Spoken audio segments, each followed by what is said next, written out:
Hey, it's Huck. And Dut. Yeah, well, today we thought we'd change things up. We've only had 2 videos so far, and so far we've talked about nothing but the Cavs.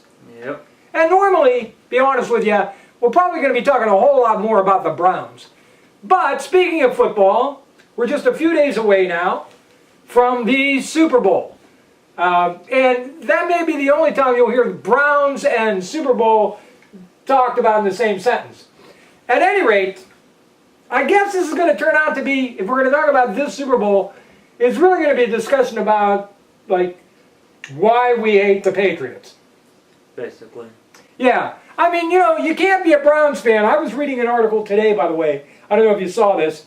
Apparently, Art Modell advised Robert Kraft, if there was one thing he shouldn't do, don't hire Bill Belichick. This was his advice after the Browns had to fire Bill Belichick in 1995, if you remember all of that. At any rate, I wonder what history would have been, you know, for the Patriots had he taken that advice. So, who do you like in this game and why there, Dut? Well, I'm going with the Atlanta Falcons. You're going with Atlanta. I believe they have a better defense. Better defense. And a better offense. Okay.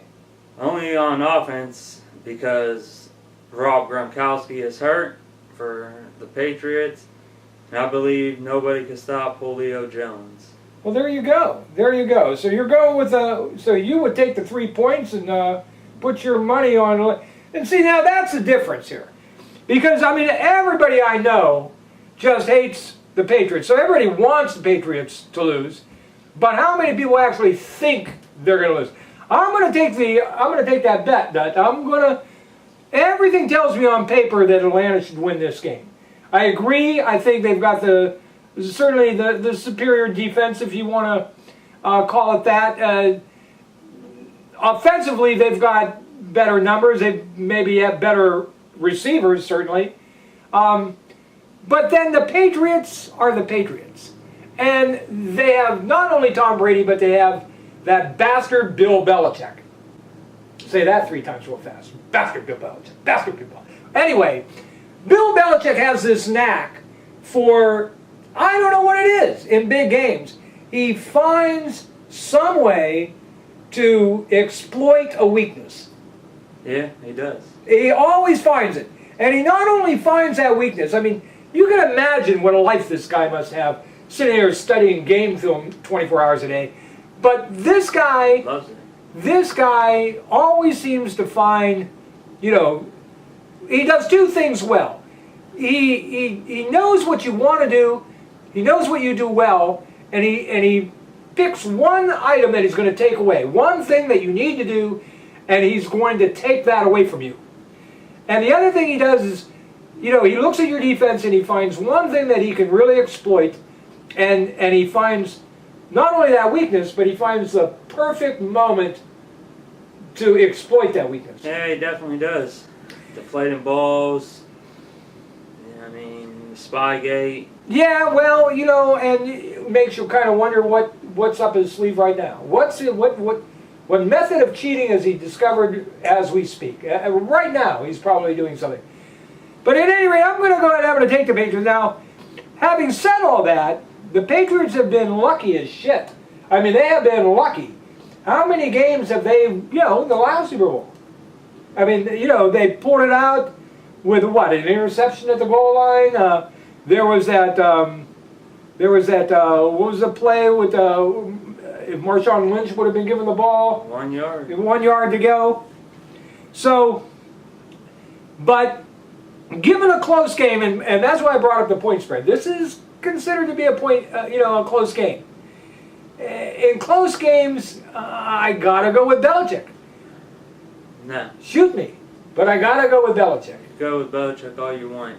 He could try to take Julio Jones away. If you take him away, go Taylor Gabriel, ex-Browns. And that brings us to the other subject. I mean, we're all about the Browns here, and this is kind of like a Browns all-star game.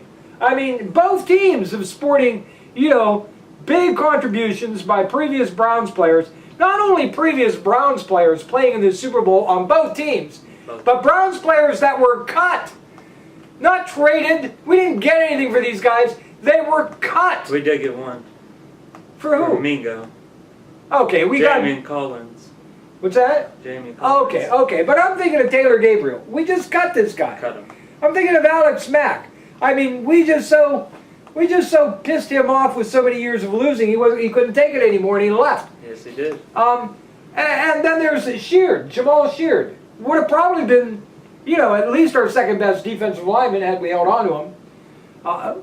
Well, at any rate, that's what I'm going to be doing. I'm going to be sitting down with my potato chips and well, I don't drink beer, but I'll get out something. And I'm going to be watching the Browns, celebrating every time a Browns player does something in this game. That's going to be my entertainment for the week. So we're interested. What are your thoughts on the game? Write it down in the comments below. Anything to add to this there, Dustin? Give us a thumbs up. Hit that subscribe button. Yeah, we're new at this. So, cut us some slack. We promise lots of stuff. We are going to be working on a video. We're doing our research right now. But you're not going to want to miss this. We're going to be discussing the draft. And we're talking the Browns. We've both got very strong feelings on this. You know the Browns' history in the draft. I don't need to go into it. But we're going to be working on a super duper special, video presentation here. Probably later this week we're going to come out with this. There'll probably be several videos. But just a little teaser. One of the things the Browns need to address in this draft, and I know everybody's talking about quarterback. We're going to have some things to say about Deshaun Watson and this kid from North Carolina. But I'm going to tell you right now, and look for this in the video, offensive lineman. I don't care. 2 out of the first 4 Browns picks had better be offensive linemen. Yeah. I will explain later. But I don't care what quarterback you draft. If we don't get some offensive linemen that know how to pass protect and run block, it doesn't matter who we put behind them. Doesn't matter. Doesn't matter. So anyway, thanks for watching. We'll see you again real soon.